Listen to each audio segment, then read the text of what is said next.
Em nome do Pai, do Filho e do Espírito Santo. Amém. Salve Jesus, caríssimos irmãos e irmãs, eu sou o seminarista Luiz Alfredo, do canal Católicos de Verdade, e nós estamos em nosso 5º dia com o Sagrado Coração de Jesus, lendo e refletindo um pouco sobre a encíclica Auriatis Aquas do venerável Papa Pio XII. Nós vamos dar continuidade ao subtítulo que estávamos lendo ontem. No número 10, diz Pio XII, portanto, ao vermos que tamanha abundância de águas, quer dizer, de dons celestiais, do supremo amor que tem brotado do Sagrado Coração do nosso Redentor, se derramem sobre incontáveis filhos da Igreja Católica por obra e inspiração do Espírito Santo, não podemos, veneráveis irmãos, deixar de exortar-vos com ânimo paterno a que, juntamente conosco, tributeis louvores e profundas ações de graças ao dispensador de todos os bens. Repetindo estas palavras do apóstolo das gentes, aquele que é poderoso para fazer acima de toda medida, com incomparável excesso, mais do que pedimos ou pensamos, segundo o poder que desenvolve em nós a sua energia, a ele a glória na Igreja e em Cristo Jesus, por todas as gerações, nos séculos dos séculos. Amém. Efésios 3, 20 e 21. Mas depois de tributarmos as devidas graças ao Deus eterno, queremos, por meio desta encíclica, exortar-vos a vós e a todos os amadíssimos alhos da Igreja a uma mais atenta consideração dos princípios doutrinais contidos na Bíblia, nos santos padres e nos teólogos, princípios nos quais, como em sólidos fundamentos, se apoia o culto do Sacratíssimo Coração de Jesus. Porque nós estamos plenamente persuadidos de que só quando à luz da divina revelação houvermos penetrado a fundo a natureza e a essência íntima deste culto, é que poderemos apreciar devidamente a sua incomparável excelência e a sua inexaurível fecundidade em toda sorte de graças celestiais. E desta arte, meditando e contemplando piedosamente os inúmeros bens que ela produz, poderemos celebrar dignamente o primeiro centenário da festa do Sacratíssimo Coração de Jesus na Igreja Universal. Bom, neste número 10, então, Pio XII vai dizer que, da mesma forma que as águas têm jorrado, quer dizer, as bênçãos têm jorrado, né, sobre a humanidade, graças a Jesus, que é o dispensador de todos os bens, e ele até vai dizer, ele vai citar o apóstolo São Paulo, né, que é o apóstolo das gentes, né,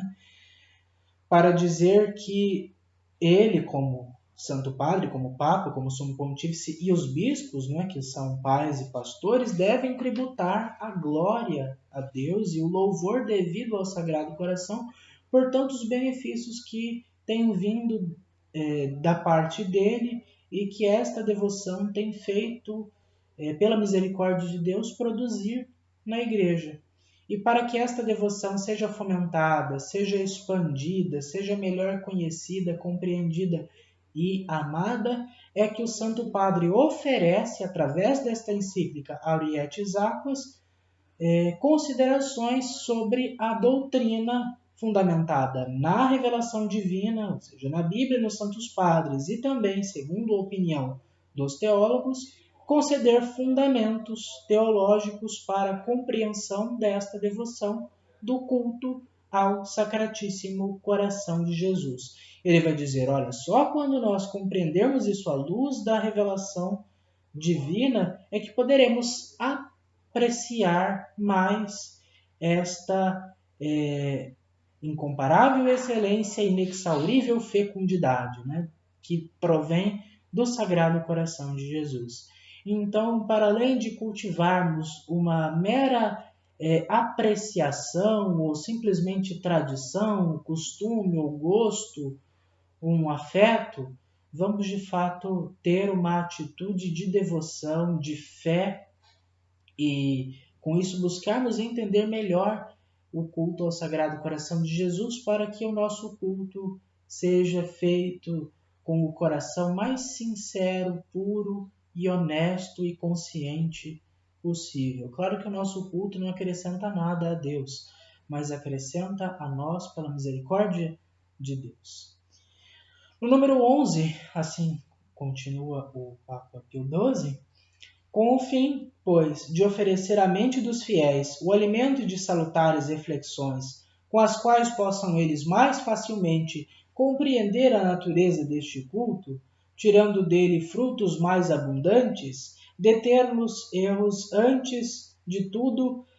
nas páginas do Antigo e do Novo Testamento, que contém a revelação e descrição da caridade infinita de Deus para com o gênero humano, caridade cuja sublime grandeza jamais poderemos esquadrinhar suficientemente.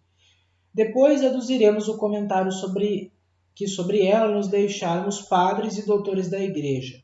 E finalmente procuraremos esclarecer a íntima conexão que existe entre a forma de devoção que se deve tributar ao coração do Divino Redentor e o culto que os homens são obrigados a render ao amor que ele e as outras pessoas da Santíssima Trindade têm a todo o gênero humano. Pois achamos que, uma vez considerados à luz da Sagrada Escritura e da tradição os elementos constitutivos desta nobilíssima devoção, aos cristãos será mais fácil chegarem-se com gáudio às águas das fontes do Salvador. Quer dizer, poderão eles apreciar melhor a singular importância que o culto ao coração sacratíssimo de Jesus adquiriu na liturgia da Igreja, na sua vida interna e externa e também nas suas obras. E assim cada um poderá obter frutos espirituais que assinalarão uma salutar renovação nos seus costumes, segundo os desejos dos pastores do rebanho de Cristo. Então aqui nós temos mais ou menos o conteúdo programático desta encíclica, que vai ser primeiramente se deter em passagens do Antigo e depois do Novo Testamento que ajudam a compreender esta devoção, que nada mais é do que a caridade infinita de Deus para com o gênero humano, né? A qual jamais poderemos esquadrinhar suficientemente, ou seja, a qual jamais poderemos compreender, explicar, elucidar, entender de forma suficiente.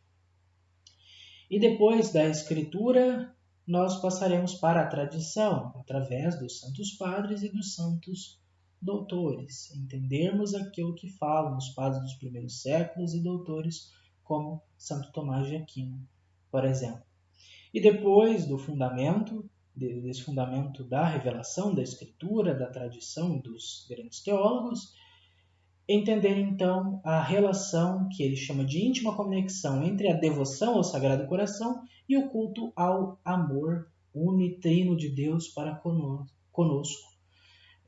homens, para com a humanidade, o gênero humano. E depois de entendido estas três coisas, nós seremos, segundo Pio XII, capazes de aurir com alegria, né, com gáudio, as águas das fontes do Salvador. Então nós seremos capazes de beber melhor deste tesouro espiritual que é a devoção ao Sagrado Coração de Jesus, o culto, e beber da fonte da água viva que mata a nossa sede, que é o Sagrado Coração de Jesus. E que vai nos ajudar com certeza a crescermos na nossa vida espiritual, a nos convertermos, a sermos pessoas melhores, a vivermos melhor em Cristo. Que Deus te abençoe e que você sempre esteja no coração de Jesus. Em nome do Pai, do Filho e do Espírito Santo. Amém. Salve Jesus!